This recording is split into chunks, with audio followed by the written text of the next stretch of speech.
লোভী আর স্বার্থপর মানুষের সাথে কখনোই বন্ধুত্ব বানাতে যাবেন না।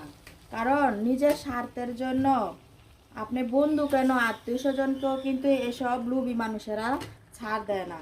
কারণ নিজের স্বার্থের জন্য বন্ধু বান্ধবও চিনে না, আত্মীয় স্বজনও চিনে না। তারা অন্যের হক, অন্যের টাকা পয়সা, অন্যের সব কিছু মেরে খেতে পারলেই মনে করে তারা অনেক বড় হয়ে গেছে, আর অনেক নিজেকে বড় মনে করে। আর এসব লোভী মানুষের সাথে আপনারা কখনোই চলাফেরা করবেন না। এসব লোভী মানুষের কাছ থেকে দূরে থাকবেন। কারণ লোভী মানুষেরা কখনোই চিন্তা করবেন না আপনি বেঁচে আছেন না মরে গেছেন। আপনাকে সামনে দিয়ে বন্ধুত্ব দেখাবে আর পিছন দিয়ে আপনার পিঠে কিন্তু ছুরি চালিয়ে দেবে। এসব মানুষ থেকে আপনারা অবশ্যই দূরে থাকবেন। এসব মানুষকে কখনোই আপনারা কাছে জায়গা দিবেন না। এসব মানুষকে আপনারা কখনোই আপন করে নেবেন না, বন্ধুত্ব বানাবেন না। কারণ স্বার্থপর মানুষ বন্ধুত্ব হলো কিন্তু আপনার বিপজ্জনক, শত্রু হলো আপনার বিপজ্জনক। আর এসব বিপজ্জনক মানুষকে দূরে রাখাই ভালো, কাছে কখনোই বিরতে দিবেন না এসব বিপজ্জনক মানুষকে। এসব মানুষের মুখে মধু থাকে, অন্তরে বিষ থাকে। আপনি বুঝতেও পারবেন না আপনার টাকা পয়সা, আপনার সম্পত্তি কীভাবে মেরে খাবে, আপনার এটা বুঝতেও পারবেন না।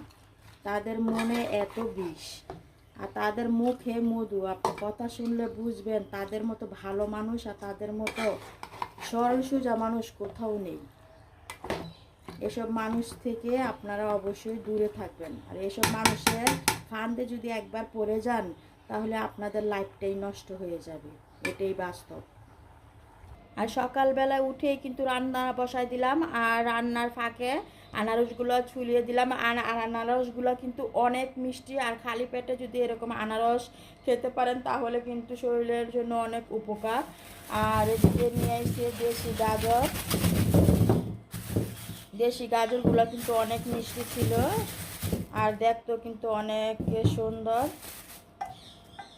আর এখন গাজরের মৌসুম, অবশ্যই দেশি গাজরটা কিনে খাওয়ার জন্য চেষ্টা করবেন। গাজরে কিন্তু অনেক পরিমাণ ভিটামিন, আর গাজর খেতে পারলে আপনার শরীর স্বাস্থ্য ভালো থাকবে, আপনার শরীরের উজ্জ্বলতা বেড়ে যাবে।